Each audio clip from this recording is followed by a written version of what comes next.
Diet, exercise, and of course, good nutrition are crucial to maintaining overall and optimal health. Now, in our busy 24/7 lives, oftentimes we forget about that. You know, we've got to clear the inbox, check those emails, and do all the running around. We keep ahead of our lives. Well, oftentimes when we do that, we forget about our health and our well-being, mental health, the nutrition. What are we actually putting in our bodies? The fast food, all of the things that we just grab off the shelf. And that's not always good.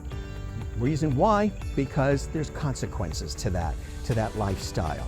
And somebody who knows that is Diane Greco Allen. She's a natural functional nutrition counselor, a former critical care nurse. She's been doing that for many, many, many years. She's also a health coach, and she is a mindful eating expert.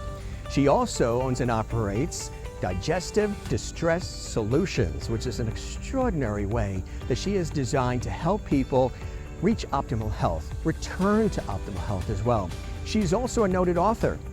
She penned a fabulous book all about the pancreas. It might be your pancreas that's causing some of these issues as well. She's a specialist in that area. So we've come here to spotlight her to help you get back to optimal health. We're here in Pittsburgh, Pennsylvania. I'm Jim Masters, Closeup Television and Radio, and it's my pleasure to have an opportunity to bring this story to you because I'm going to learn, just like you, how we can really maintain the best health we can so we can continue to live long and happy and healthy lives. Here's her story.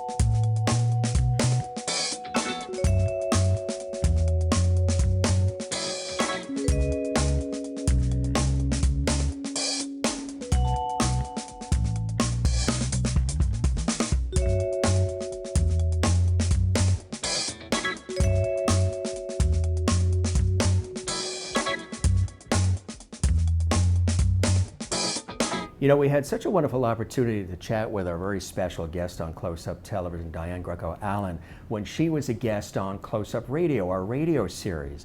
And it was such an extraordinary conversation. I said, we've got to get the crew together. We've got to come to Pittsburgh, Pennsylvania, where we are right now. Come to her home and just dive in deep about her incredible belief in health and wellness for mind, body, and spirit, balance, gut health, good nutrition, and just living life fully as Diane does.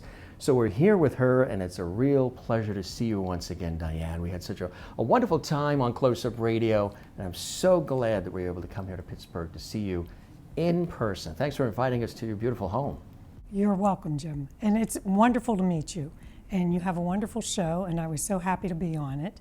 And now I just hope that I can share my excitement about how to make healthy food and really show you what I like to do.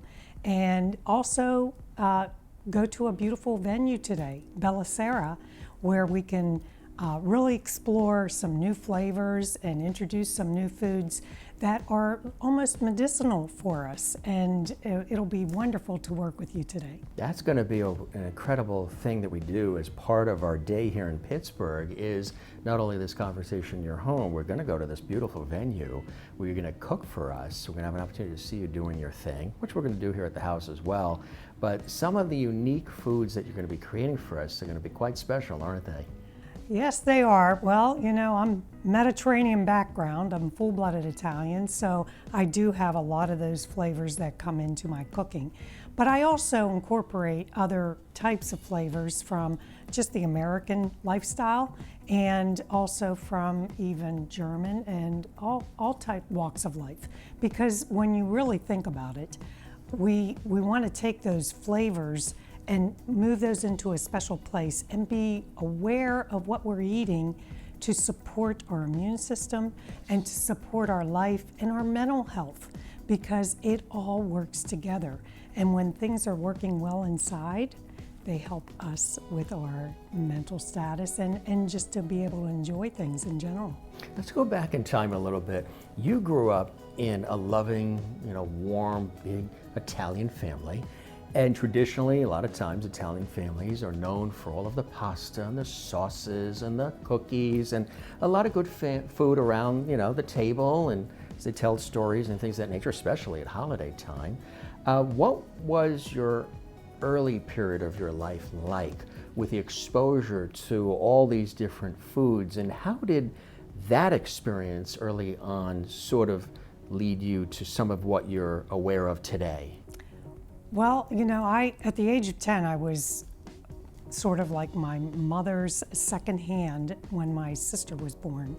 And so I became a second mother. And also I became a cook. So I learned how to cook because my mother worked full time. So she would call me up and say, Diane, I need you to make chicken today. And so I just sort of learned how to cook with food and what to do. And it was an experiment mostly. But all these foods, I was my mother's assistant in the kitchen. And she made our life exciting by bringing people into our life around the table. So when you think about mindful eating, it's about the experience of eating healthier foods that are good for you, but also about relaxing and enjoying that time around the table, which I think we've lost in this society with all the fast food and all the running, and everybody's all ramped up. And yes, so I think that, bringing us back to the table, bringing us back to a time really when you think about how they used foods originally, and some of those types of cuisines that were just originals, and then not going towards all that processed food that's causing a lot of anxiety in our bodies. Right. And now we're seeing a surge of food allergies in children. Yes. And all these children are having such issues that it's sort of confusing why it's happening. So, I come to help people to understand how these foods can cause food allergies and like sensitivities and different types of issues in your digestive system, and then try to figure out, how to get things to calm down. In our own life's journey, we all have pivotal moments that sometimes shift us in our way of thinking and the application of the things we learn in life. For you, what was the pivotal time or moment when you said, I've always been surrounded by food and it tastes good and it's always been available within the family, but I now need to make a significant change for my own health and well-being going forward? What was that pivotal time? What was that experience for you where you had to make that change in your life? Well, there were a lot of things going on in my life. So it was not just the food, it was like a lot of other things that revolve around the food. And so when you're under a lot of stress, and it was when both of my parents came down with cancer, and they were both diagnosed within 6 months of each other. When my youngest was 4, we were celebrating his party, or his birthday party, and my mom passed out in the driveway. And I became very unsure of what exactly was going on with her. Yeah. And so I, as a nurse, my former, life as a nurse, and I was married to a physician for 28 years, you just start questioning. She had been to the doctor, she'd been doing all this stuff, and they're saying everything's okay. And then I also started experiencing some issues because I became her caregiver coordinator. So I was raising 4 children that were all under, within close age, because I had 4 kids in 5 years. And so all these things started adding up. And within probably, I would say, I took care of my mother for 18 years, but within 10 years of that time, my body was showing all the signs of burnout that I totally just didn't understand. What were you experiencing? So I would have days where I could do some functional things. And then there were days where I was in bed for like, maybe I had migraines, intestinal problems, I was passing out sometimes, I was having cramps, body aches. I was on up to 14 prescription medications. Yeah. And so then eventually I had gone to, I went to doctors in 3 different states trying to figure out what's going on with my body, you know, why is this occurring? And the lab work wasn't really showing anything. So I was like, how could it be? Okay, they gave me some idea that my thyroid was a little bit off and things weren't working well inside my gut. And one doctor said you might have breast cancer, and one doctor said I might have liver disease, and one doctor, you know, so there wasn't any really confirmation. We're all confused. Yes. Yeah, you're like, what do I have? What's happening? What is going on? And at the age of 50, after I've gone to like several specialists and trying to figure everything out, I just decided, Diane, it's time that you figure out why this is happening. What's happening here? And also there was a physician who was practicing nephrology, which is all about the kidneys, because I had trusted her and I went to her. She said, Diane, have you ever heard of functional medicine? And I said, no. And she said, I want you to keep an open mind and I want you to go visit someone in Pittsburgh. And she directed me towards a functional medicine doctor. And then with my knowledge from nursing and other things in my life with my parents, with their cancers, experiences, and my children having allergies, my daughter went into anaphylaxis, you know, scary things happening. My one son almost had his eye poked out from something. You learn Yes. from different experiences. My sons who were in football had horrific cramping, and then I tried to treat them, and then it caused more problems. You know, you learn as parents from these experiences. But for myself, I knew nothing about self-care because my mother didn't know what self-care was. Right. She knew how to give herself and to give love through food. And literally, she would die to do that. And that's what she did. She did. Yeah, she till the day she died, she wanted to make us food. Yeah, she thought it's the way she was raised. Yes. That it's happy and it's comfort and she wants to do something. So doing it for the right reasons, but what I think is really important to stress and that I think is very, very advantageous for your clients is the fact that you've got this extraordinary medical background, former critical care nurse. So obviously you're empathetic, you want to help people heal. You've been on the front lines, so you understand the medical, clinical side of things, which I think adds great value to the work that you do. Also a health coach, and you're involved in the world of functional medicine, all of these things coming together. Tell us about how having that extraordinary medical background enhances the work that you do. Well, you know, it's really interesting. I went from being a med-surg nurse, where you work with people who are having surgery all the time, and you're prepping people. You know, you're prepping them to be prepared for what they're going to experience. And there's a lot of fear around these things.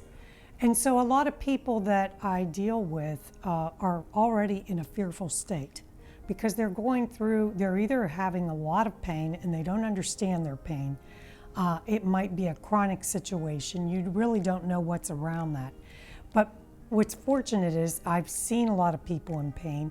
Unfortunately, in the hospital setting, in some of those settings, you're prescribing medication, pain medication for that pain, and you're preparing them to be able to be more functional. What we do in functional medicine is we turn things around and try to say, okay, you're going through a healing state. And so no matter if it's like an injury or a brain injury, whatever it is you're dealing with, could be emotional trauma, could be some other things, could be something internally with your digestive system.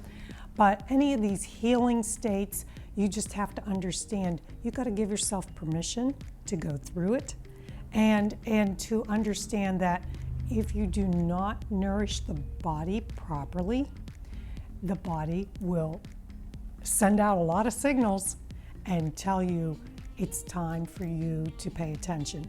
And some of those are pain, some of those are your reaction to things. You become irritable. And one of the things, the topics that I have in my book is the 5 points of awareness and the 5 W's. And those 5 points of awareness are really something we need to take more awareness around, or put more awareness around, because it's not just about the eating, but the eating is very important. And I don't know if you want me to share this with you. Love it, yeah. Yeah, so when you think about your meditation and breathing, that's your thumb. I always use that as the thumb. And when you think about anything that comes into your body that is going to trigger any responses for digestion or for insulin, that also triggers all the hormones. Because once you trigger one hormone, you're triggering every other hormone in your body. And so that's your pancreas finger. That's what I call it, the pointer pancreas finger. And then this one, which is a dangerous finger. I always thought that was the road rage finger. Yeah, that is. And that's when you don't get enough sleep. That's your sleep finger. So that finger, when that goes up too many times, maybe you're not getting enough sleep, or you're not supporting your sleep cycle. And there's a lot around that sleep cycle, because it's not just getting the sleep. People can sleep for like 14 hours. That's not the way it is. You got to get that deep REM sleep, right? And we'll talk about REM later, but I have a different idea about REM. Anyway, so relationships, this other finger, so now we're going on the fourth finger, which is usually the ring finger, right? So it's the relationship between you, yourself, others, the world around you. So it's every relationship. It's all of it. Yeah. So that relationship finger is very important, because it also relates to the foods we eat. Our relationship to our foods from the time we were born. The way, and what that looked like in our childhood. Because not everybody had a good relationship with food during their childhood. Some people had good, some people had bad. And so there might be some also relationships that were negative around healthy food, and so people might be afraid to eat healthier because they had a bad situation. And I'll tell you a story about that in a minute. But then the last one is all about movement, stretching, lymphatics. You got to get that in, because all these things work together. And when you've got all those working together, that's synchronicity. But if they're out of balance, you're out of balance. And then you put up your hand when it's time to say no. Stop, the boundaries, because that's where I had a big issue. My boundaries were not clear.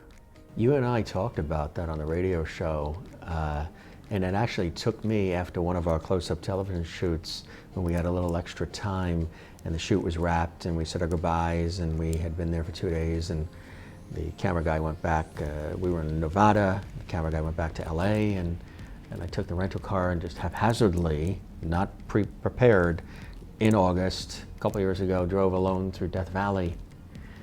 And the experience and the things that it was dealing with self, and nobody knew I was doing it. I'm in a rental car, so who knows about the car? And it's August, and it's in Nevada, and it's Death Valley. And I just went in, something pushed me in. And coming out of that, there were a lot of different things that I think you and I talked about that came out of it that were life-changing. One of them was creating boundaries, because I was always somebody who didn't have any. Sure, I got it. Don't worry. You're worried? Let me take the worry from you. I don't like that you're worried. I don't like that you're upset. I feel bad. I'm consumed with the fact that you're unhappy, so let me do what I can to try to bring some happiness.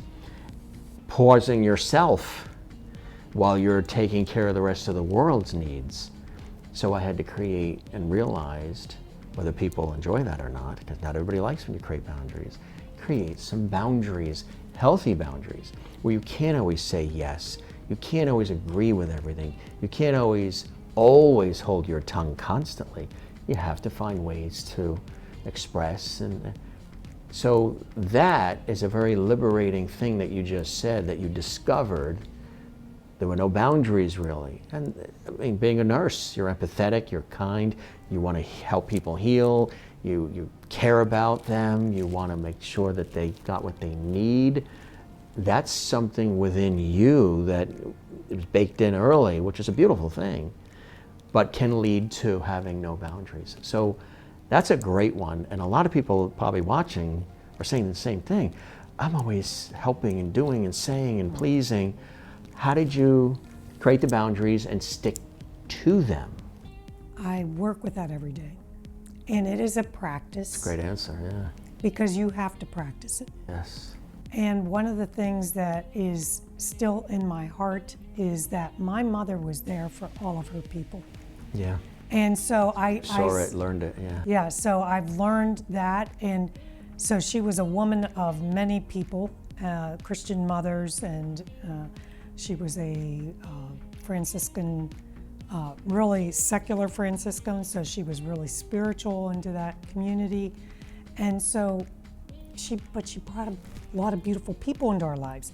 Now, I don't want to block everybody out. I just decide when I can engage with these people and when it's healthy for me to do that. So it took a long time for me to do that, but there were a lot of boundaries that were crossed in my family. And my family had a hard time with me setting boundaries. So boundaries can be set in different ways. And sometimes when someone offers you food, and so it's careful because I do the same thing, but I do it with healthier foods. Not everybody's ready to accept those, and I have to understand that. But at the same time, with those boundaries, I had to learn to say, no thank you. And that's something that, I can't eat at this time. Or, just in a way that you can say it carefully, right, because people are doing it in a loving way. Right. And a lot of times, my mother cooked for people when they had a death in the family. Yeah. So the food was brought in, and yeah, it was tons of cakes and it cookies. was all that stuff to sort of heal. So, right. yeah. And really, when I talk about grieving a lot of times, I talk about foods that heal through grieving, because everyone has an experience, and these grieving things sometimes linger, depending on the situation. Forever, yeah. Yeah. So, but I want to get back to that funny story. I want to tell you. Is that okay? Absolutely. Okay. So my dad loved to fish, and he would take us fishing almost every Saturday, and so we caught some fish, and then we'd go home and clean the fish and eat it. Oh, no. And I ate a fish where the bone got stuck in my throat. I would not eat fish for years. That's all it took, right? Yeah, years. It just like, I am not eating fish because that was such an uncomfortable situation. And so when these things occur, sometimes they turn you off to eat something that's healthy. So I just learned that a lot of people have had different experiences with whatever, food or relationships, or even, an environment, or toxic chemicals or things. You also told me that when we were chatting in preparation for our conversation, that there was a moment where you were actually near death. Now, if there is any moment in life when it is a wake-up call, that happened to you. Tell us about that experience. It was a process, but I remember lying in bed one night thinking, if I do not make it till tomorrow, tonight is the last. But I made it, and I said, I am here for a purpose, and I am going to do everything to figure out how to get better. And so I took everything I could to find the path that was the best path, and to search out people that could help me be on that path, and just grasp onto everything. And it was a process. It took me about a year to get things recalibrated, a year and a half to get my weight into balance, and to feel like things were working functionally well. One of the things that you stress in the work that you do is gut health. And what I think is really important is that's something that is really topical. So many people are understanding it, appreciating, and they're talking about gut health now. Brain health, heart health, brain health and heart health are essential. But then gut health is important because it's almost like our second brain, right? Tell us about that. When you think about the digestive system and what its role is, it's to feed the body and all the cells in the body. And it feeds every system. And if your digestive system is not in good shape, then it's going to affect every other system in the body, as well as the brain. So you might have heard the term leaky gut. Yes. And when these leaks occur within the intestinal wall, then there are proteins that get into the bloodstream that shouldn't be there. And those proteins set off alarms all through the body. The histamine levels start flying off the rails. All kinds of things might happen. You might see behavioral changes because of it too. So, and also along with leaky gut comes some issues with insulin levels and other issues with the pancreas and how it performs. But when you talk about leaky gut, it can mean that other systems are leaking in your body. So you might have leaky gut along with leaky brain. And things are leaking that shouldn't be leaking. And then maybe you got like something called encephalitis, where there's an inflammatory process in the brain. A lot of this revolves around inflammation. Yeah. And your body's telling you you're either doing something wrong, or maybe there's something that's been introduced, that's a virus, a parasite, a bacterial. These things become overgrowth. Yeast is huge, and a lot of people don't realize they have a yeast overgrowth. And so some of these things sit in the small intestine and they brew in there. And then sometimes they get into the large intestine and it causes major problems. I had at least 5 colonoscopies by the age of 40, and that started at the age of 17. So these things were occurring over time. A lot of inflammation. They were telling me that I was a zebra because I had so much pain and there was so much Polyps and different all things. these things that were going on. So, you know, I put a lot in my book. I shared some information, but you know, these things occur when we don't realize how that inflammation occurs. We'll talk about the book in just a minute. It really, I know, was a labor of love for you, and it's a really incredible book. I want the audience to really understand and appreciate your work as a certified natural nutrition functional counselor. Define what that is first, and then tell us about some of the incredible work you do. So a functional nutrition counselor is someone who also might be associated to the functional medicine coaching type of system. There's a lot of different branches, I would say. When you talk about functional nutrition counseling, you're literally looking at food as medicine. And you're introducing it in times that are more scheduled and trying to make it work for you, because your microbiome inside is different than mine. You came from a different mother. You could be from another mother. Brother from another mother, right? But you know, are what we have inside of us. Yes. And so what we started from. And then what I try to do is just bring as much information into the picture to understand your scenario, because everybody is from so many different runs of life, and you travel a lot, so you know you're someone who travels, and you look at all these different types of factors and variables that surround your nutrition, and how to understand what the best forms of nutrition for you might be. Now, there are diet plans that are available. I try to work with people to adjust to what they can tolerate at the time, at their moment, because everybody's in a different place. And some people have tried multiple diets and different ways to do things.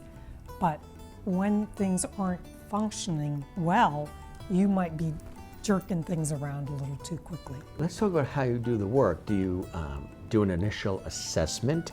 Okay, what are some of the things you're eating? How much sleep are you getting? What is your current lifestyle, stress level? What are some of the things that you look at first? I really like to, there is a comprehensive intake form. I'm going to say it's 20 pages long. And sometimes that's a little overwhelming for people. What I do initially is I talk to people to see where they are and see what they'd like to do with me. Because not everybody's ready to just jump right in. Right in, right. Yeah, so you want to see where they are. And they might not take you on right away. Sometimes they might come back and then say, okay, Diane, let's try this again. But I like to find out if you're ready to grab that wheel and start driving, because you're going to be driving your own bus. And I'm going to help navigate where you need to go. So what I do is use the comprehensive form. I gather information from you with the first session. And sometimes that happens over several sessions, but then we take on some small little goals to attach to each session so that you can accomplish these goals. I love the name of your company, Digestive Distress Solutions. It's a perfect name. How'd you come up with the name? I had some help because I wanted to do Pancreatitis 101. And then a lot of the people that worked with me said, Diane, there's a lot of symptoms in here that might be for a broader audience. And so I said, I think, sometimes you have to listen to other people to help, yourself. Exactly, right. And so my little team of people said, they're going to help me with my name of my book, and they're going to help me with, understanding the digestive system and how it works and how to make things easier for us. Yeah. You also do coaching cooking sessions, which sound exciting. Tell us about those. Well, you're going to be experiencing that today. That's going to be, yeah. Yeah, so what I do is I help people understand how to cook, gather their food, be with them on Zoom or some form of cooking, interactive way. I have gone to people's houses to do that, but what I like to do is just bring out awareness about what these qualities of foods are and what the benefits are for them. So that interactive thing will be something that I hope that you will enjoy later on this afternoon. Looking forward to that. What are some of those foods that are generally good for us and some that are really not so good for us? Well, unfortunately, a lot of the packaged processed foods are just the ones that they've reduced the nutrition value by just processing everything. And then you get a lot of syrups in there. They've used all the grains into syrups and reduced those even into the things that we think look like they're healthy.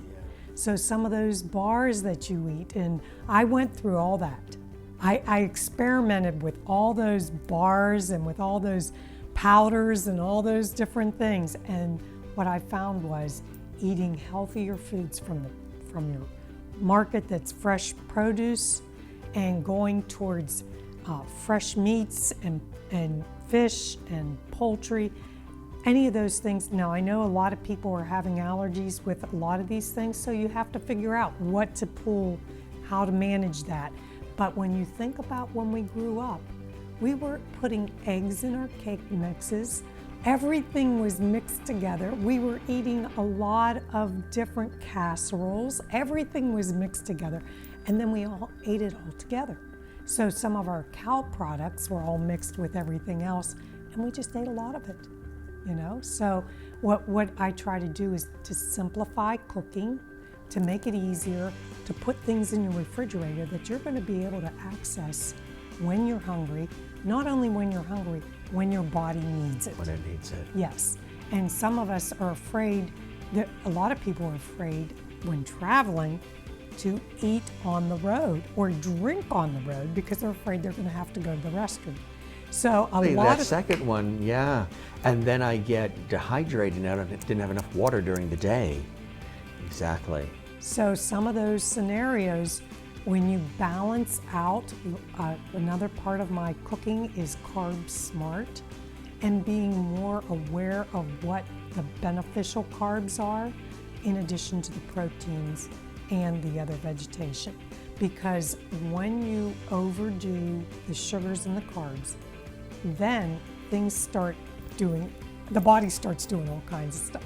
And then you start seeing IBS, and then you see urinary issues and all kinds of things. I have a friend actually that uses, and I try to help him through it, and he's cut back considerably, but sugar is his energy. And then, and sometimes carbs and the sugar. So he'll have the toast, but then he'll have a popsicle after. So, and thinking, because he likes the boost, he likes the Right, energy, and right. he's incredibly athletic. Tennis, and I mean, he's a tennis pro, all of that stuff, but yet the other side is he consumes sugar and carbs like it's nothing. Not one piece of toast, 4 pieces of toast, because he loves it. And then falls asleep at 4 o'clock for hours and worn out, even though Low he's blood so sugar. physically Low blood sugar. active. And that's really important to be, that's a sign, right? Those are signals, your body gives you these signals that you have to pay attention to. If they were going to do an x-ray on him, if they were to open him up and look at his organs, they would see he's probably 10 times older than what he really is, because this is what it does to us, our insides. And we can't see those things on the outside. And so even when it comes to, you see somebody who does these extremes, and that's what functional nutrition and functional medicine try to work on, lifestyle balance. And so a lot of people that are extreme weightlifters might have the weakest bones. They might have bone density issues. Unfortunately, my daughter had an issue with, she was lifting 400 pounds. Wow. Yeah, doing squats. Yeah. But she broke her arm doing squats and doing lifting. Yeah. And so some of these things, you don't see really what's happening. Going inside. The demineralization of the bones, and there's so many other things because they pump themselves up before they do all this activity. Right. And then there's Depletion. yes, there's a depletion and a consequence actually for some of these. You've made the pancreas and pancreatic health of great importance and focus of your work. Why is that, Diane? You know, the pancreas is one of those organs that a lot of people don't even realize are totally associated to diabetes. And they may or may not be, but insulin and the digestive juices, that pancreas works with your entire digestive system. And so if your pancreas is like maybe shutting off because you have just expended, you've like pushed the button too many times. Yeah. And then it just gives way. Then you're going to see some other issues occur around the digestive system, or you might even have like loose bowels, or you might have other issues happening because the pancreas just shut down and just said, I'm taking a break because you have just exhausted me.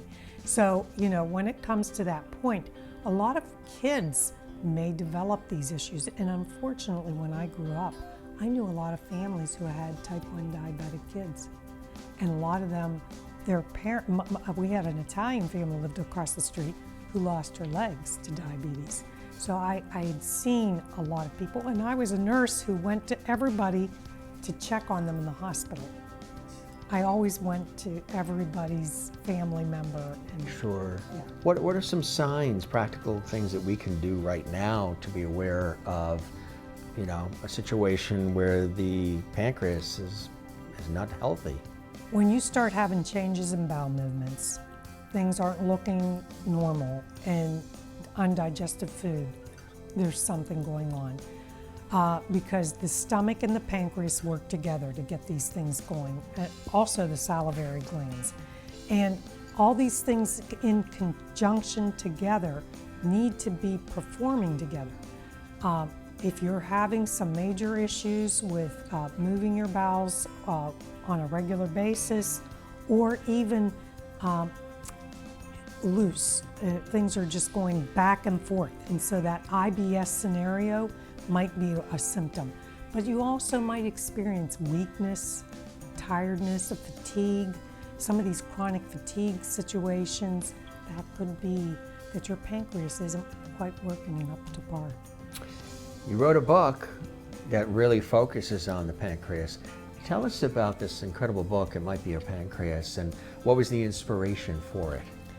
You know, I got to the point where I just decided, I know that there's people out there that are experiencing something similar. I had seen other people in the emergency room with me, and I heard, you know, what they're experiencing, and I'm thinking, I've got to create something. And there's more to what's going to come from this book, because I hope to build on that with other books, but also with my cooking to help people get through the initial phases of pancreatitis. Because if you get to the point of pancreatitis, which is acute phase, it is a very critical phase in your life where you just have to say, I either am going to take care of my body, or this can develop into cancer. Pancreatic cancer, which Yes. we always hear is... Yes, and that going to that next level, which I believe I backed myself up by taking those steps to... You were headed in that direction? I believe I was headed in that direction. And I talked to many people who said, you know, you're going, this sounds like this, Yeah. this sounds like this, you know, and I heard and took that in and said, okay, I don't want to go in that direction. That's not where I want to... And to tell you the truth, you'll see on the market that adult Depends and diapers and things like that are a part of this issue. Really? Yeah. Wow. So colitis and things like that can stem from a pancreas that's not functioning properly. And so a lot of people are on insulin. I sort of suggest people to use products that they are comfortable with, like apps that might help them. But I know that you can follow your blood sugar with devices. And I like to see people maybe try those. And I've thought about just doing it along with them, because practice is practice. And if you're doing it with someone that you trust, Yeah. it has to go through that same thing. Who is the book for? Is it for somebody that's going through something involving the pancreas, or can it be even somebody who's perfectly healthy, help them to be aware in case something changes? Any digestive issue, because a lot of things, what I've seen, it could be somebody who's struggling just with some of the signs, some minimal signs, and they don't know exactly what's going on in their body. So it can be for a wide variety of people, but I can gauge my coaching to where you are. And so anybody that's got some of these issues where maybe you're just waking up in the morning and you're just constantly nauseous, you can't eat your food and you don't feel right, you know, that could be the beginnings. So, you know, types of things that you might experience also is that you have other issues with your digestive system, or just moving your bowels in general. And so that was an issue with me when I was younger.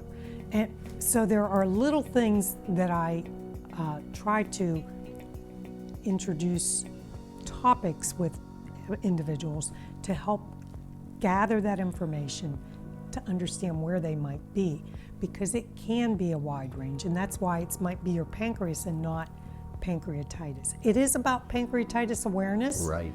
but young kids can get this. That was my next thought, was do you work with all different ages, and is it never too late and never too early to be aware of this? I like to work with the parents. I like to work with the families, because it's got to be them working with their child, because some of those issues that they're having are related to what's happening in the home. Exactly. And so I worked at a school in their special education department, and I saw what some of these young people were dealing with in the extreme scenarios, and I knew that there was some things going on at home and even in the public school system that was not so healthy. That's really important. Yeah, well, the food, I mean, the pizza on Fridays and the food that's out there. And didn't they have fast food in some of the schools and they took them out? They're starting to change things. Yeah. But I saw some things that were happening in some of these special education areas where they were actually giving food as a treat for their behavior, when the food actually is causing their behavioral issues. Speaking of that, some of the diets that you recommend, and do you even use the word diet? I know some people don't like that word. There's paleo, Mediterranean, vegan. We call food plans. I like that better. Okay, so food plans might focus on your mitochondria. So we're going to look at cellular health. You might be somebody who needs cellular health because maybe we got to get your cells working to make everything function properly. There are some other ones that are the cardiometabolic food plan. And that works to help both the heart and the endocrine system work together in synchronicity. So there are several food plans that I look at, and sometimes I can help people to work with a certain set of foods. But the core food plan brings you back to all the basics. But when I see somebody struggling with some really detrimental health issues, I sort of gauge them in a direction that will help them to nourish those cells to work, because they might be going through something called a healing crisis. And we've seen that with COVID, where people go through these healing crises and they don't do so well because they weren't nourished well. Let's talk a little bit more and take a deep dive into the book.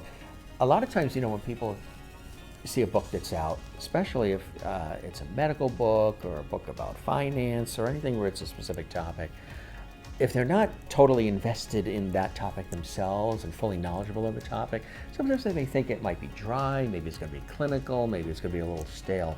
But that's not how you wrote this book. That's not the way you designed the book. Tell us about the writing style and how you made it approachable for anybody. They don't need to be a nurse, a doctor, or a medical professional to get a lot of good things out of that book.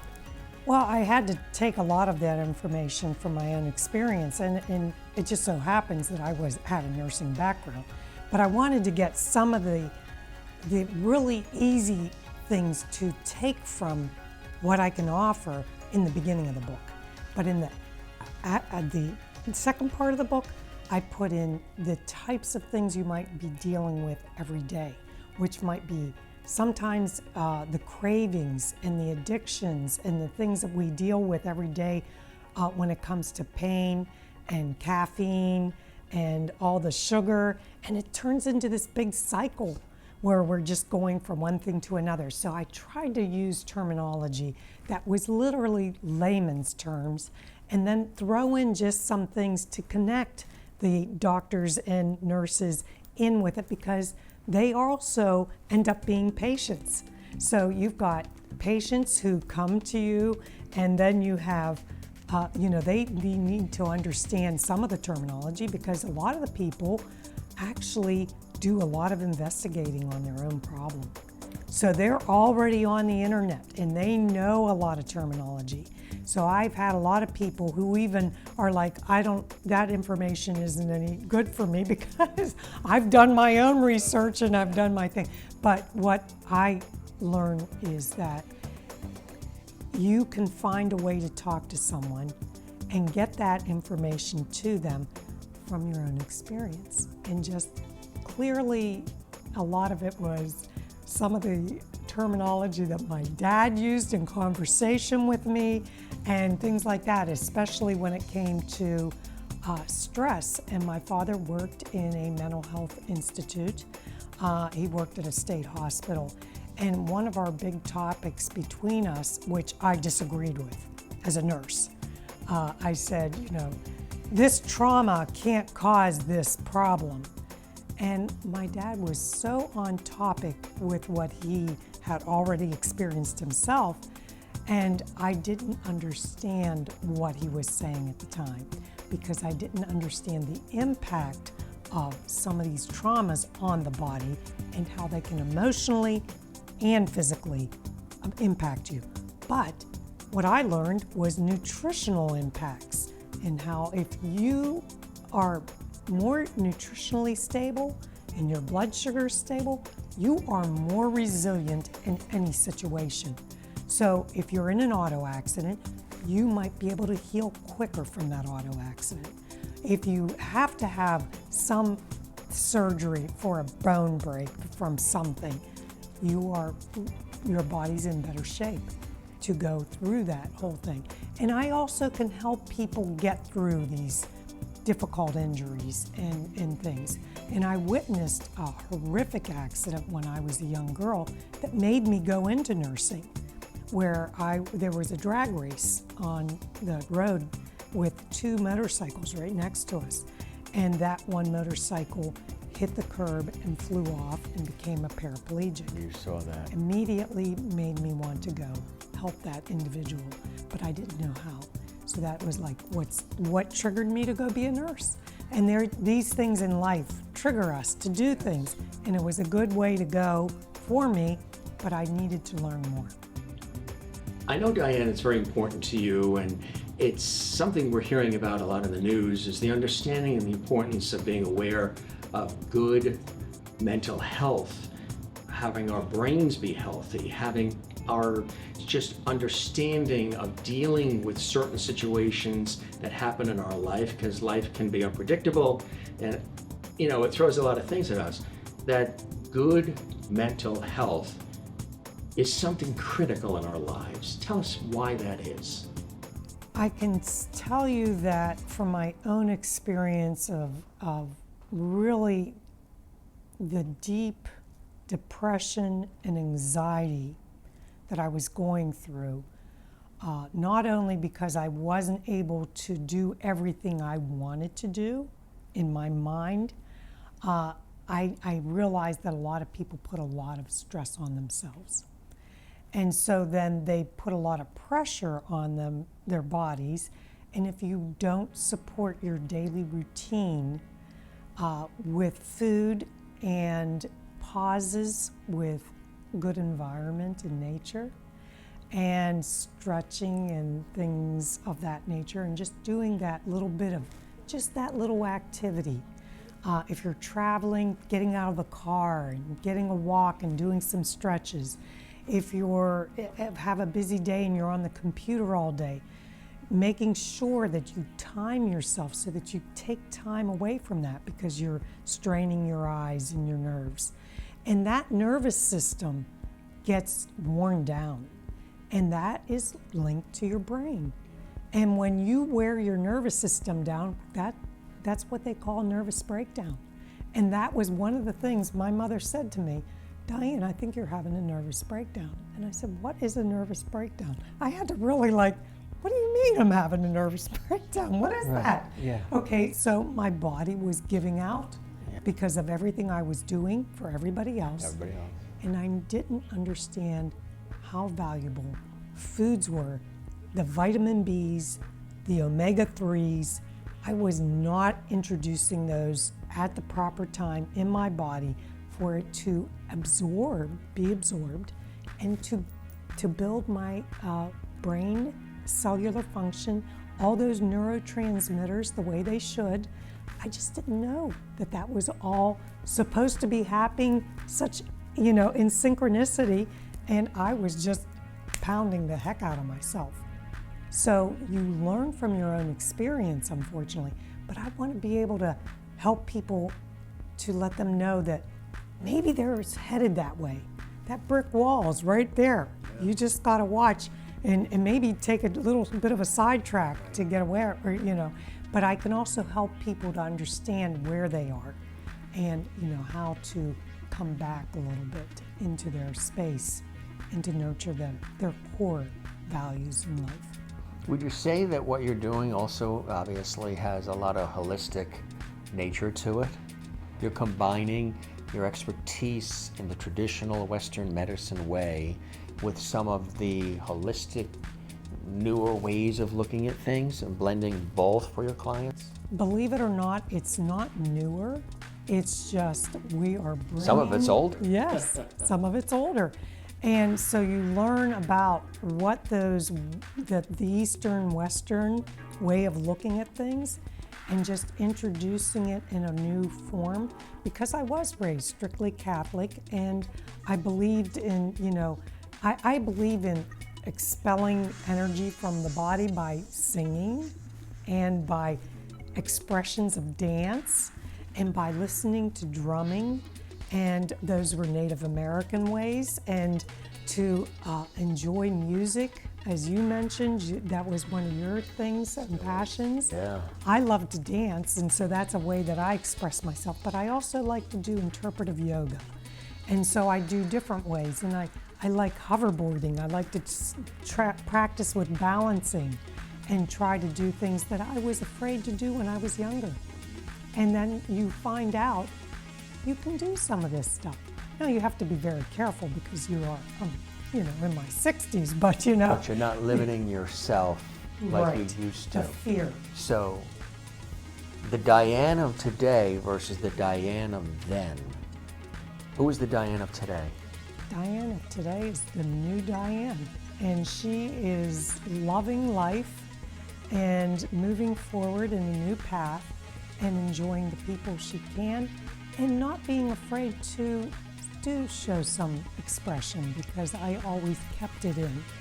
So you keep things in, you keep things hidden, and then it comes out in a different way. There's all these different symptoms. Yes. And so you're being connective and expressive, and it's liberating, isn't it? It's liberating, and the term holistic, a lot of people get that a little confused. Yes. Because holistic nurses are someone who like to embrace all aspects of the person, the whole person, and understanding the person, as well as the functional medicine model, which they also do the same thing. So we're taking the whole person. We're not turning anybody into I don't know what you think about like when a you're guru thinking about or yes. some sort of you would just want to take things in and be able to understand how to express yourself, right, and learn what breathing means as That's a form. important. All these things that we talk about when elimination and detoxification, natural ways to detox and natural performances of the body. Sometimes we stop and prevent it, but and then sometimes we are too aggressive, and those are extremes when you get too aggressive. I know there's a specific chapter in the book that you wanted to share with our viewers, chapter 23. Tell us about that. So chapter 23 talks about that whole spiral of addiction, when it starts with that sugar cravings. And for women, it's the sugar and the salt, especially when they're going through their menstrual cycles. But that sugar addiction in my life literally was taking over my life.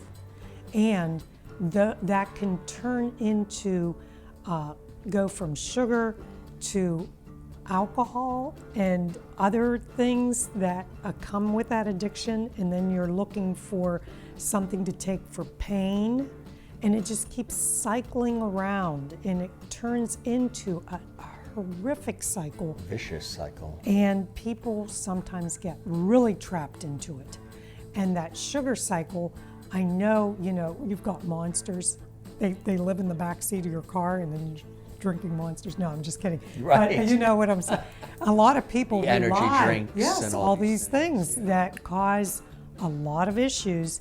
And you mentioned about one of your friends who's like addicted to these things. The carbs, the sugars. carbs and the sugars. He depends on that for the energy. Right. And he's an athletic person, very athletic. Right. You would figure But now and That's since a childhood, different way. his family's in the music industry, so they were always on the road, the family, the parents. Yes. And because they were on the road, the eating wasn't like what I grew up with, where everything was home cooked and, delicious foods, but things weren't coming out of boxes and microwave ovens and all that kind of stuff. Right. And he was raised more with that sort of stuff coming out of the boxes and the cans and quick, like you probably had the Saturday dinners with the family and all. Didn't have that. So that's what he's conditioned to eat. And that's quick energy. Quick energy. Looking for quick energy, and then that also triggers these emotions in the brain.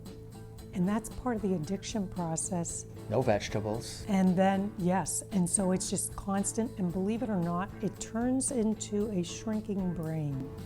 Yeah. Yeah, and that's where you start getting into, I was almost at that place where I was losing my memory really bad. And my children knew that. Sort of. My children were like, they would make fun of me. It was terrible. And we did Mom, that. yeah. That's right. Yeah. We did that. But when my son told me that I drove by the high school 4 times without picking him up, that's when I had to take a step back and say, Okay. something's wrong, and I've got to figure out why I'm doing this. Yeah, so I was addicted to sugar too. There. Yeah, and I would get up. I had an affair with Aunt Martha. Aunt Martha was an apple pie. Yeah. Yeah. So when you have an affair with Aunt Martha. You heard it here first. Yeah. Breakfast, lunch, and dinner. No, it was very bad. No, so. Before we get ready to do the lunch, you've really laid it out so beautifully for us. What are some things that you think make you stand out from others that do this kind of work? I want to say that because of my experiences in several areas, not only just having babies, but also going through 4 C-sections. I had a miscarriage within those 5 years, so I had 5 pregnancies within 5 years. I've been through surgeries. I've dealt with people who've been through surgeries. I've dealt with people who've been through cancers. I was a caregiver. I've dealt with caregiver burnout. I was a mother of a military, someone who's in the military, so you have that aspect. I also had children that went through sports. And so I have different areas that I've had experiences with, food allergies, and understanding what the exceptions are, and what to look for, and how to deal with children like that. And I've had kids who had temper tantrums. And so you deal with all this. But I also have some other fun experiences. We also come from a lot of comedy. And so you have to bring humor into your life, or else Yes. you will go down the tubes. Right. Yeah, so, and I know you love humor, so yeah, I know that. But when I think about these experiences, it was a combination, because my surgical experience with open heart patients, what I saw in there and what the body goes through in those extremes helped me to understand what someone was going through, or what I was going through on my own experiences with pancreatitis and recovery. And so, and also with a concussion. Concussions are devalued in society, and sometimes you're dealing with an unhealed concussion, unresolved, and it can cause some major issues. So those types of things also affect your mood, affect your behavior, and so I can better understand people that I work with. Let's eat. Diane, this is extraordinary. And I tell you, you should really compete on Iron Chef, because what you did in the amount of time that we had is extraordinary. To see you prepare everything in the way that you did with such love and care, and also to really blend all of these incredible flavors and all of these different ingredients into what are not only beautifully colorful dishes, but healthy and nutritious as well, right? Yes, and thank you, Jim, for sharing the day with me and allowing me to share my talent. I believe that, trying to incorporate a lot of color in your meal, and also taking mindfulness into bringing everyone to the table, or to whoever you want to share your meal with. Right. And learn how to bring that back into our lives, because the fast-paced world is causing so much distress, and here we are able to sit down and actually enjoy our meal. It really, I tell you, and the presentation is really amazing. Everything that we have here is good for you and gives you energy and just clarity, which is so important. Like you say, the mindful part of it, taking time, as we've been talking about throughout the day today, to really invest in yourself. Sometimes we're always investing in everything else, but one of the greatest investments, I always say, is to invest in yourself, right? I believe that to 100% of everything that you're saying, because that is what we need to do. Because financially, you can have all the money in the world, but if you are not healing and allowing yourself to be well, then you're not well. Do you normally prepare things in that quick fashion that you did? I mean, it was amazing what you did. Well, I think one of the things that it showed was that there are different ways and techniques that you can have these foods prepared, or you can prepare them. Maybe do some of the prep in advance, things of that nature. So if you do have a very busy schedule, a busy life, and maybe you're feeding kids and just the whole family, you can have some of this ready, and then you get wonderful meals like this that are just incredible. I believe that taking 2 days out of the week to actually invest in shopping and preparing will help you have a more beneficial life from your food, intake, and just learning, how to work with your food, because you're being involved in the process. Exactly. And I like to find the most efficient way for people to have food in their refrigerator, so that when they are hungry and they need that nourishment, they can go directly to the kitchen and say, and some of this can be frozen, which is great, but some of the fresher foods you want in the refrigerator that you can just pull out. What's really nice too is the colorful nature of everything that's here. All of these colors play off each other too, and I think that's really nice. And having the opportunity to spend this time watching you do what you do so well, and incorporating it into the experience has been just a delight, Diane. I really thank you, Jim. It was wonderful cooking for you. Absolutely. You even have some desserts over there too? What did you Yes, make? so I made a chocolate avocado mousse, and this is made with, it's dairy-free. So it's got avocado, it's got coconut cream, and some other specialty little items in there. But it's one of the favorites. So you put some cocoa, and there's a little coffee in there, actually. Oh, that sounds great. So it's got a little bite to it, because I added some Chinese five spice to it. And then you can add cherries and some walnuts and unsweetened coconut and cocoa nibs. So it's just a fun little dessert to have. What would you say to somebody that's watching that has been enjoying what we've been talking about throughout the day on this television video interview, and they're still on the fence? They're like, oh, I just don't have time. I'm just so busy, and all of this must take, forever to prepare it and shop and get all these ingredients and all. What would you say to somebody who has, as we've talked about throughout this interview, this conversation, this extraordinary medical background, but also the understanding of the human condition, of people, of their needs, of their hopes, dreams, desires, which all of this plays into as well. What would you say to that person watching right now who's on the edge, who's on the fence, and could really use that little nudge to invest in themselves? I feel that if your purpose in life and you want to really engage with your food in your community and other people, first you have to start with yourself.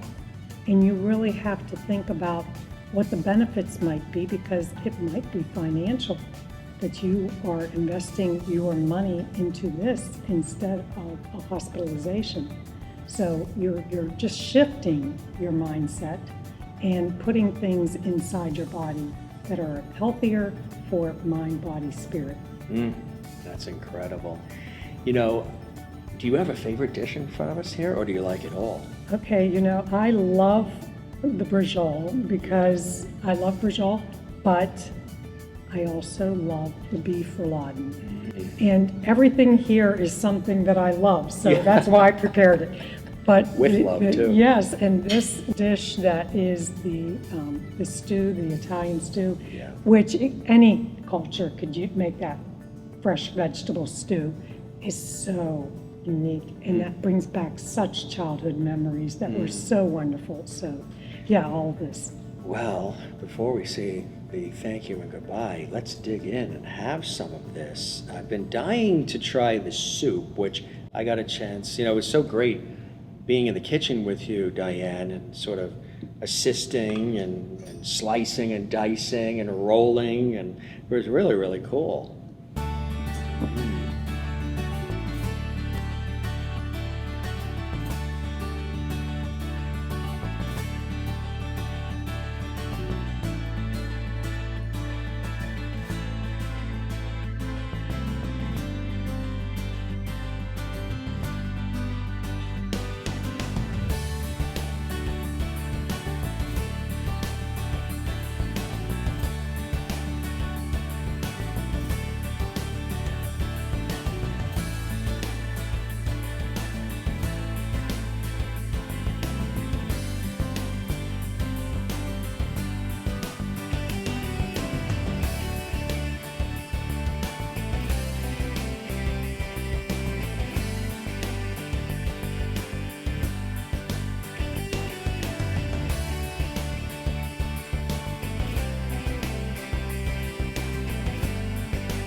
You love what you do, don't you? It's in your DNA. I love it.